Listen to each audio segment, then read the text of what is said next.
आज की रहस्यमय कहानी में हम रोनी की कहानी के बारे में जानेंगे। रोनी के ड्रग्स लेने की आदत की वजह से उसे किस तरह की तकलीफ़ों का सामना करना पड़ता है, जानेंगे हम इस कहानी में। ये कहानी बहुत ही ज़्यादा इंटरेस्टिंग होने वाली है, इसीलिए वीडियो को पूरा ज़रूर देखें।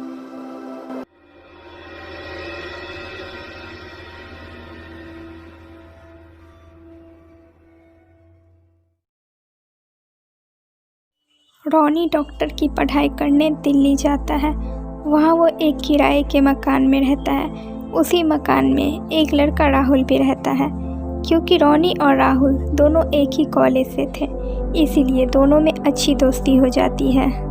एक दिन राहुल रोनी को क्लब में ले जाता है और वहाँ उसे वह पहली बार ड्रग्स का सेवन करवाता है। रोनी को भी ड्रग्स लेकर बहुत ही मज़ा आता है। अब रोनी को ड्रग्स की आदत लग जाती है और वो हर रोज़ ड्रग्स लेता है। ड्रग्स की लत की वजह से वह पूरे कर्जे में डूब जाता है।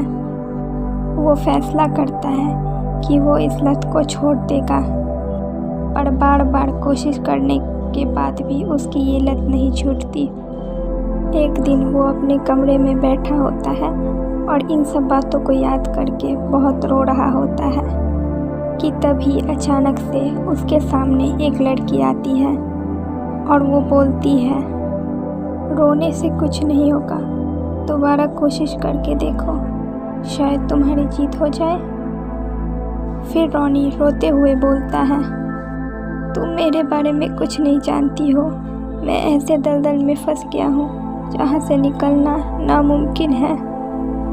लड़की बोलती है, मैं तुम्हारे बारे में सब कुछ जानती हूँ और तुम जिस दलदल की बात कर रहे हो वह मैं भी फंसी थी, उसकी मुझे बहुत बड़ी कीमत चुकानी पड़ी।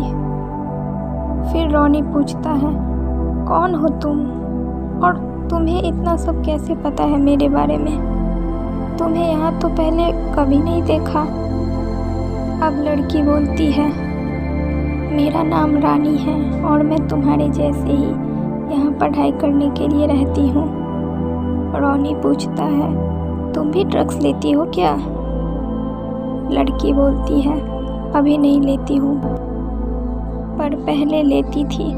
वैसे मैं तुम्हें कुछ टिप्स दे सकती हूँ जिससे तुम्हारे भी ड्रग्स लेने की आदत छूट जाए, बिल्कुल मेरे जैसी ही। रोनी बोलता है, हाँ प्लीज़ मुझे टिप्स दो, मैं भी अपने ड्रग्स की आदत को छुड़ाना चाहता हूँ। फिर लड़की बोलती है, ओके कल सुबह दूंगी, अभी बहुत रात हो गई है, सो जाओ। रानी रोनी को बाय बोलती है और वहाँ से चली जाती है। अगले सुबह रानी रोनी को बहुत सारे टिप्स बताती है और रोनी उसे फॉलो भी करता है। रानी के दिए गए टिप्स को वो डेली अप्लाई करता है। धीरे धीरे रोनी के ड्रग्स लेने की आदत भी पूरी तरह से छूट जाती है। अब रोनी की पढ़ाई भी पूरी हो जाती है तो वो अपने घर वापस जाना चाहता है। अब वह रानी को थैंक्स बोलने के लिए सबसे पहले घर के मालिक के पास जाता है और उससे रानी के बारे में पूछता है। रोनी मालिक से पूछता है, रानी कहाँ है? मालिक बोलते हैं, कौन रानी? यहाँ कोई रानी नहीं रहती है। फिर रोनी बोलता है, अरे वही जो यहाँ पढ़ाई करने आई है और आपके घर में रहती है।